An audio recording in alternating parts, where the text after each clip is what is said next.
এইবার হলো আমাদের মেন আকর্ষণ, যেটা কি খেলা। এই খেলাটা এতটা ইন্টারেস্টিং আর এতটা ভালো লেগেছে আমাদের।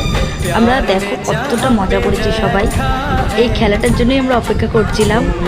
মানে এই খেলার সময় মানে এনারা সবাই মানে সেই বাচ্চা বেলায় চলে গেছিলো। মানে মনে হচ্ছিল সেই পুরোনো দিনগুলো ফিরে এসছে ওনাদের। মানে আমি ওনাদের দেখে মনে হচ্ছিল ওনারা আমার এজে হয়ে গেছে, এতটা আনন্দ করছিল। আপনারা দেখলেই বুঝতে পারবেন। দেখুন, এই দেখুন আমাদের খেলা শুরু হচ্ছে।